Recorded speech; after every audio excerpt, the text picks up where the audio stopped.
Joseph Hakim is a seasoned digital marketing consultant working alongside brands and agencies to develop and strategize social media advertising plans across all modern platforms.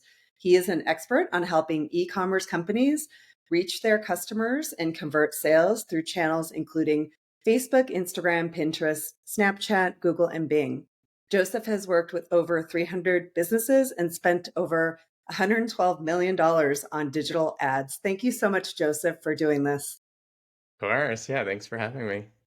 So, my first question is it's a pretty basic one, but for parents, can you define what sites we should characterize as social media sites?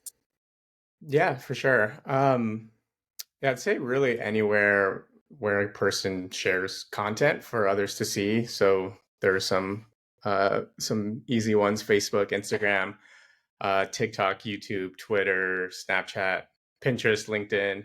I mean, really all these channels where someone is built for a user to share thoughts, pictures, opinions, dance videos for everyone to see. And then, some people will classify these messenger applications as well, like Facebook Mhm. Messenger or WhatsApp. Um, I feel like those are just like a fancier text option. So I think for this conversation, we could probably stick to the more traditional platforms like Facebook, Instagram, TikTok. Yeah. The reason I asked it, it was a bit of a loaded question, but a lot of parents don't realize a site like YouTube is actually social media, right? They think that, oh, kids are just going on, they're looking at things they're interested in. But the mechanics of it, I know they're all a little bit different, but it works the same way, right? In terms of attention economy, feeding Yeah. ads, things like that, right? Yeah. The algorithm's just about the same as the TikTok and Instagram. It's designed to like make you spend more time on their platforms. Yep. Yeah. Okay, so let's talk about attention economy a little bit. So, how does the internet and social media function to keep our attention longer? I know it's a big question, but maybe we can kind of define it simply and break it down for parents to understand. Yeah, sure. So like the goal of these social media sites is to keep you on there as long as possible and bring you back as frequently as they can. Like their algorithms are really smart. I mean, I know I personally have to be careful of like what I watch or what I click because then I'm Mhm. gonna get bombarded with that similar content. And the same goes on the advertising front. Like they have cookies right on all these sites all over the web, so they understand our interests, and that way they're able to like personalize these ads and show me something that I actually might be interested in.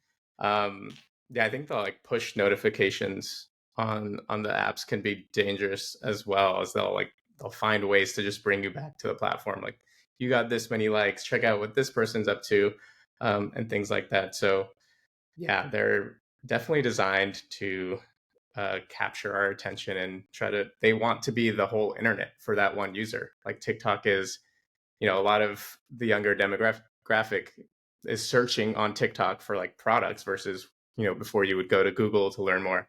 So the way we consume media is a lot different too, with TikTok and Instagram being more video forward now. Yeah. And one of the things that I like to do is explain as simply as I can the concept of curation AI to people because unless you were on it in the very beginning, like 2007, really 2008, where it started with the chronological grid, I believe curation AI came about in about 2012, right? So, Hmm. and what that means is it's optimizing for engagement, right? Likes, comments, shares. You touched on this a little bit, but that is really this the algorithms, the AI, however you want to, whichever one word you want to use, because it's optimizing for things you're interested in already to keep you on longer. That's kind of the way it works. It's everybody has their own individual news feed. Like there's not one person Yeah. on this planet that has the same feed as another person, which is insane. And Yeah. it didn't used to be that way, but that is the basic Yeah. definition of curation AI, right? Yeah. Definitely. I Okay, missed so the you touched on this a little bit, but how do the mechanics of social media ads work to get us to buy goods and services? Yeah, I touched on it a bit in the last question. So essentially, we're like cookied in, right? Whenever we search things on Google, if we're logged in on Facebook, like Facebook can see that. So they'll Hmm. send us ads for that good or service. So that's why, like, when you go to a website, like, then you start getting those ads, but then you also see ads for that competitor. So these platforms, they know what, who's most likely to convert. I mean, personally, I like the personalized ad experience. Like, ads are going to be part of this platform no matter what. So I might as well get something that is going to pique my interest versus, something that is totally irrelevant to me. But yeah, I'm curious to hear your thoughts on it as well. Yeah, I mean, I like to tell people you're talking about like retargeting, right? Where you've Googled something and then the ads start showing up everywhere. I call those the creepy ads that follow you around. But maybe we can even speak to targeting a little bit, right? Which is a big part of what you and I work together on, right? So, um, it can be demographics, right? It can be interest. I don't know, maybe elaborate on that a little bit more so people can understand. In addition to knowing where you've been, there's ways that these platforms can reach you based on clever targeting on the part of the social media marketer, right? Yeah, of course. Well, when you sign up for a Facebook account, you're giving a lot of information away right away. Your Yeah. age, birth date, gender, where you live. So they have all this like demographic location targeting on you. And then plus, like, when you're browsing around different sites, Facebook's like, they have a cookie. They're able to see what you like, what you spend time on. So, if you're searching for a new apartment, they might start sending you ads like, hey, this couch will look great in your new apartment. Not necessarily Yeah. those words, but like, they can piece everything together, and like, their algorithms are so smart. They know what's next, right? Once we my fiance and I just got engaged, and now she looked up like one wedding ring, and getting everything wedding related now. Yeah. And I know the answer to this, but everybody asks me, are they listening to you? Because the ads that come in, sometimes they know what you're thinking before you're thinking it, right?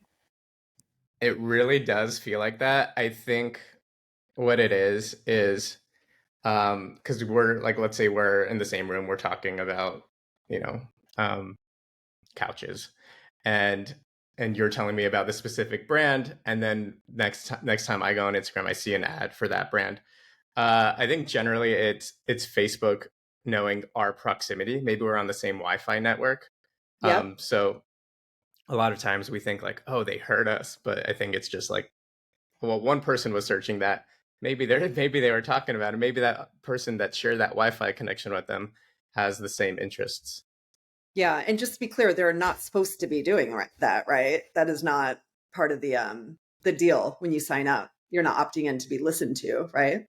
Oh yeah, no. Okay. Yeah. I mean, I think that makes it even more creepy, right? Because that's what I tell people. I'm like, that is just how good the algorithms are, is they know what they can predict what you're going to be looking for, what you want, just based on some of the tactics that you talked about, right? Proximity, location, who you're friends with, things like that. But yeah, that almost makes it more scary than if they were listening, actually. So, Yeah. So like, especially in my line of work, like, I have like 10 to 12 clients at a time. yep. So like, a couple of years ago, my roommate would just get ads for like every client at work. He's like, I see your ads Yep. everywhere. I'm like, yeah, because we're on the same network. So they Yeah. think that you're gonna be interested in the sites that I'm frequenting. Yeah, I mean, I think if this is your career, they probably have a pretty hard time figuring you out, right? Like I get a lot of random things as well where like you don't know me at all, do you? But yeah, it's interesting. It's definitely different than like an average user for sure. Okay, so let's jump to kids, which is obviously our focus here. What we're trying to do at Dopamine, but what are the differences between the rules about advertising to adults on social media versus advertising to kids? And just to be clear, the terms of service are 13 and up for Hmm. kids. However, 40% of kids 8 through 12 are also on social media. They're lying about their age, obviously. But Yeah. so what are the differences in the rules? Yeah, Facebook doesn't really care about that. I guess the differences in the rules, like, I've actually never really, all the money I spent, I've never had to target anyone below 18. Yeah. There are definitely a lot of restrictions. I mean, you're not able to like choose a demographic, like gender, location. You can't use any custom audience building or lookalike targeting. And then, of course, there's going to be like goods and services, politics, alcohol, which wouldn't even make sense anyway. Hmm. Going even further than that, like anything that has to do with diet, nutrition, weight loss, beauty, well, like there are so many restrictions for good measure. I don't even know if it would make sense. Like, I feel like the only thing that makes sense to me is like maybe a mobile game, mobile Hmm. app. Um, but yeah, I've never had to target anyone. No, I had no reason to target anyone 13, 18. Let's say you were a little more of bad actor than what you are. Could you get around that? Like how does that work? Or does it physically stop you from trying to go after that group in the back end? Yeah, it'll stop you. It'll reject the ad. So I think for some reason I worked on like some keto account, and anytime I created a new ad, it defaulted to 16 plus. Uh-huh. And every time that happened, I would just get rejected. I'm like, oh, I didn't mean to target 16, but oh, that's something I learned, that you can't, we can't message minors with keto snacks. Like, it's Hmm. nothing I didn't even really think about, but makes sense. Like, talking about diet to a teenager doesn't sound right at all. Yeah. Yeah. Okay. Well, that's good to know that there are some uh roadblocks in place for that. There is a act making its way through uh, Congress right now. It's called the Kids Online Protection Act, COPA, and it would look to do a better job of protecting kids online because it sounds like they're doing a decent job of at least putting some roadblocks in for advertisers, but obviously for organic content, influencer content, things like that, those kids are not getting like a filtered experience in any way, Right. right? They can see any type of content that they want to see or that the AI curates for them, right? So, let's say you mentioned diet, obviously body image is a huge issue for kids. So, let's say you looked at a piece of, I don't know, workout content that, or maybe you were Googling healthy recipes or something. It's going to show you more and more of that until eventually it gets a little more extreme, maybe a little bit more sticky in some way or another. And now you're looking at thinspo, right? So it's not necessarily happening on the advertising level, but definitely on kind of the organic attention economy level, we're seeing a lot of harmful content being shown to kids. So but that's good to know that there's some measures in place. COPA would take it a little bit further, which Yeah. a lot of parents are looking for. So Nice. okay, so let's talk about Congress a little bit. So in January of 2024, the CEOs of Metasnap, TikTok, Discord, and X went before the Senate Judiciary Committee to testify about the effects of social media on youth mental health and safety. Uh, Big issues like deaths of children, sadly, child abuse material were brought to a pretty high level of public visibility. So, what did you think about those hearings? Do you think they're a tipping point for this issue? I think it's definitely like another step in the right direction and opened up even more awareness to these issues. I don't think it's I think there's been a lot of work in the last few years, especially with social media and mental health, with not just with kids, but with adults as well.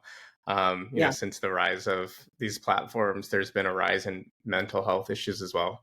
Yeah. And I think we're starting to see more and more of that come out. I think for me, I think was it early 2020 or 2021, like the social dilemma came out a few Yeah. years back.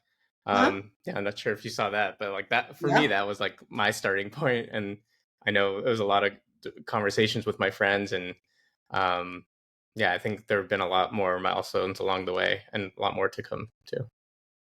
Yeah, no, the social dilemma is definitely highly, highly recommended. It does a really good job. It's a few years old now, as you said, but it's still really valid in visualizing the attention economy and how the curation AI works and kind of some of the rabbit holes and things like that. It definitely makes you feel self aware for sure. So, But I agree. I mean, there's been obviously the Senate hearing was more performative, but there's been more meaningful things like, I mean, obviously there's the Meta lawsuit, which is huge. 42 states attorney generals are going after them, and things like that. So there is the Surgeon General's warning, which I don't know if you looked into that last year, but directly tying social media to the youth mental health crisis. You alluded to that a little bit. So Yeah. lots going on in the past year, and I do think people are more self-aware. And that brings me to my next question, which I wanted to ask you, like, what are your personal practices? Like being in the industry, like, what do you do personally for your own social media boundaries? You mentioned Social Dilemma kind of being the Yeah, that was catalyst a for trying to think about change. yeah, I feel like right around when I watched that, I was also getting like Apple sends you those notifications on like screen time. And Yep. just around that same like time, I was like, oh, I only spent 7 minutes on Instagram this week. Like that's great. Let's see if I can do even less this next week. And then I watched Social Dilemma and I'm just like, I don't need Instagram anymore. Like I need it for my work actually. I Yeah. go on there to like, oh, let me go see some ads.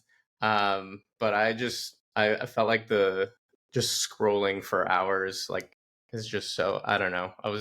I was doing that and like I don't need to do that anymore. So I still do have my accounts and um there's pros and cons to anything like with social media. Like I love to keep in touch with people that don't live in my proximity, people that live in other countries. I think it's an easy way to, it's hard to text those people or call those people all the time. So mainly just Yeah. use it for the messaging aspect and easy way to like keep in touch with some people. But yeah, I don't want to post anymore. Like every time I would post, I'd be like, all right, how many likes did I get? And Yeah. it's just like if I didn't get enough likes, I'd delete it. So like how healthy is that? Yeah. So So did you so remove it from your phone? I still have it. If like the self control wasn't there, like I would delete it. Yeah. I still use it just like I get messages and stuff here and there. But I don't really like go on it and I'm not scrolling at night or in the morning or anything. Wow. So Never you got were on able, TikTok either. yeah. Yeah. So you were able to consciously just make the effort on your own and be able to say, I'm not going to post and I'm just going to use it for messaging. And that worked for you. Yeah. Yeah. Yeah. Yeah. Um, yeah, what you're talking about, I mean, you have great willpower, by the way, because most people can't. Like, even I do it. I'll get a notification and I'll pick up my phone. And then 5 seconds later, I'm on Instagram. And I don't even do a lot on Instagram. I do it for work. But even I would get caught into, okay, let me just check on something. And then you start scrolling. And before you know it, you're like, what am I Sucks you in. doing? Yeah. So what we're referring to is called self-binding strategies. So I'll tell you what I've done recently. Yeah. I actually did take it all off my phone because even though I was just checking in for work, I would find myself picking up my phone and then just saying for a text or something, and then just saying, "Oh, I'm just going to check for work," and then end up scrolling, right? So it's off my phone. I have, because I use it for work, I have it on like a work iPad that's in the office. So do Nice. it while I'm in the office and it's locked away. So even like people like us have to think about these things and limit, right? If we want to have a healthy relationship. So there's a lot of strategies people can do, but yeah, it's everything from what you're doing, which is willpower, to actually physically having to remove yourself or delete the apps or whatever it is. So it's pretty crazy that we have to live in that kind of world where these are things that's so powerful that we have to actually come up with strategies to keep Yeah. ourselves healthy, right?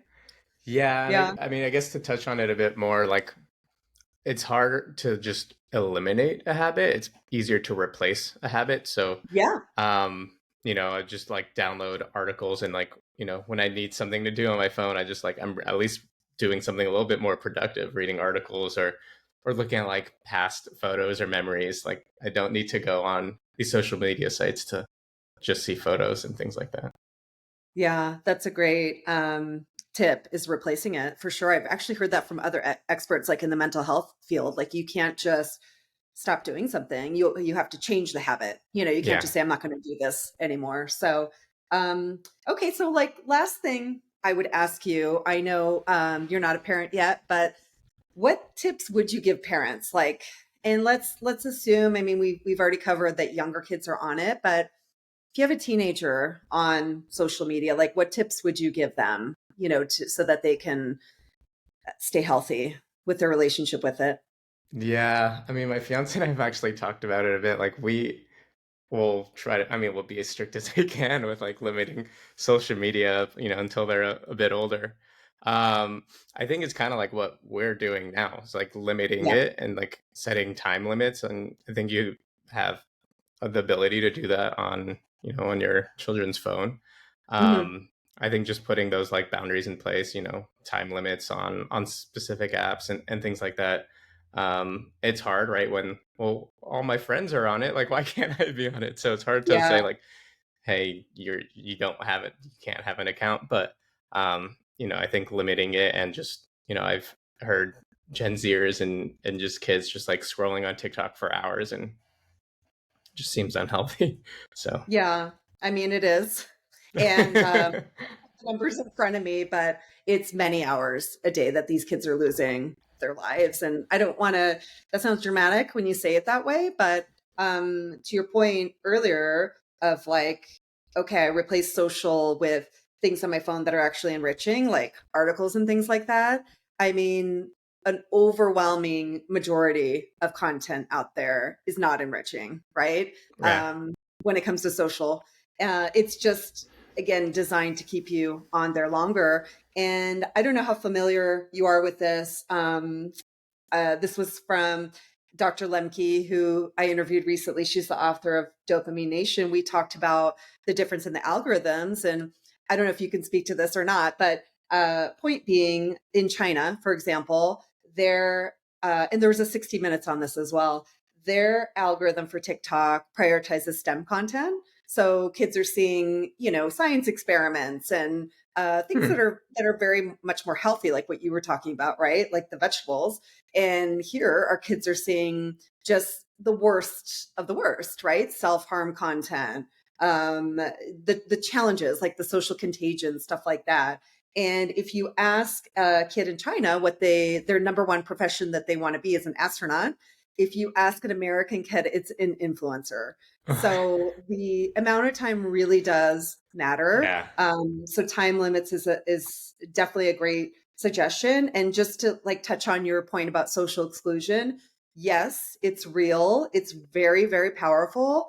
But no kids ever died from social exclusion either, right? So these are all things. I mean, every parent has to make their own choice, and it is very powerful draw. But I will say, and you and I agree on this, like if you are in the tech industry, you in any way, right? Like you and I are in it in the on the marketing side, you limit it for yourself, you limit it for your kids. You just know too much, you've seen too much, you're too self-aware. So Yeah. this is it's not exclusive to just you and me. I can't think of one person in the tech industry that says, "Oh yeah, just let them go wild, let them do anything they want." I would love to meet that person, but I don't think that person exists. So I don't think yeah, so. Yeah. I think yeah. so, one thing also wanted to touch on is like the difference with the platforms. I think like TikTok, maybe sometimes YouTube, but TikTok seems more of like an entertainment channel. So you'll see like dancing videos and like less harmful content. I think when you look at like Facebook and Instagram, for example, more specifically Instagram, you're documenting your own life. And Hmm. so that's when like comparison comes in. It's like why do they have such a cool Yeah, house or like all those things like that. So I think that's more of the harm versus TikTok. I mean, it is more time sucking, sure. um, but the content generally isn't as bad. I'm sure you can get into different rabbit holes and all that stuff. YouTube, I know you can definitely get into some bad rabbit holes and like, is that Yeah, content even real? But yeah. Yeah, it's just understanding the differences between like how each platform functions too. Yeah, yeah. Well, I thank you so much for your time. I really appreciate like just getting into the behind the scenes a little bit and having parents understand the mechanics of how this works. I think it's really helpful because if you know if it works even just a little bit, you can start to be a little bit more conscious, right? And that's all we want is for people to have a conscious relationship with this stuff. So thank you again. I really appreciate Yeah, it. for sure. Thank you.